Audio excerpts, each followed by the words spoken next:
Perang tanpa pertempuran, strategi jenius Rasulullah di Tabuk. Beliau ingin memastikan bahwa hanya yang benar-benar ikhlas yang ikut. Kaum munafik mulai membuat alasan.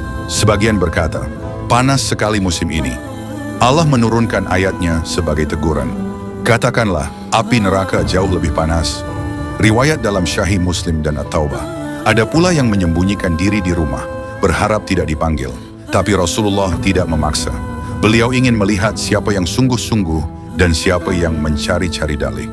Sementara itu Rasulullah membangkitkan semangat kaum mukminin. Seorang sahabat, Utsman bin Affan, berdiri dan menyumbangkan 1000 dinar untuk membiayai pasukan. Rasulullah menggenggam uang itu dan berkata, tidak ada yang membahayakan Utsman setelah hari ini, apapun yang ia lakukan. Hadis riwayat Tirmidzi dan Ahmad. Kaum wanita pun menyumbangkan perhiasan. Bahkan ada sahabat miskin yang hanya memiliki sepasang sendal. Ia memberikan 1 sendal itu dan berkata, inilah yang aku miliki ya Rasulullah. Pasukan itu dikenal sebagai Jaisi al-Usrah, pasukan dalam kesempitan.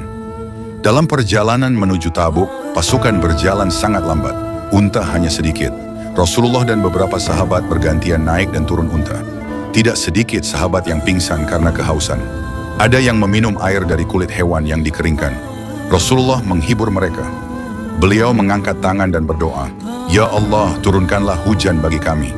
Lalu awan gelap datang dan hujan turun dengan deras. Wadah-wadah pun diisi dengan air. Ketika mereka sampai di Tabuk, pasukan Romawi yang disebut-sebut besar itu tidak muncul. Mereka ternyata mundur karena gentar. Mereka mendengar bahwa pasukan muslimin dipimpin oleh Nabi yang dijanjikan dalam kitab-kitab mereka. Maka mereka tidak berani mendekat. Rasulullah tidak kecewa. Beliau tinggal di Tabuk selama beberapa hari.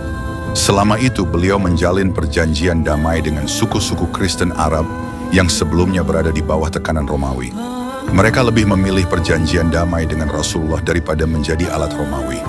Inilah kemenangan tanpa pertempuran. Rasulullah kembali ke Madinah dengan kehormatan yang lebih tinggi.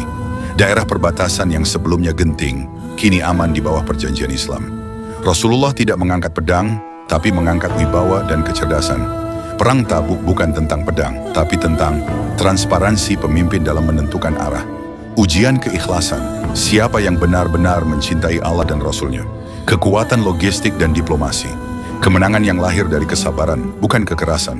Dan Rasulullah Shallallahu Alaihi Wasallam tetaplah pemimpin yang berjalan di tengah pasukan. Beliau tidak membiarkan diri istimewa. Bahkan ketika sebagian sahabat kehilangan bekal, Rasulullah merelakan bagian beliau untuk dibagikan.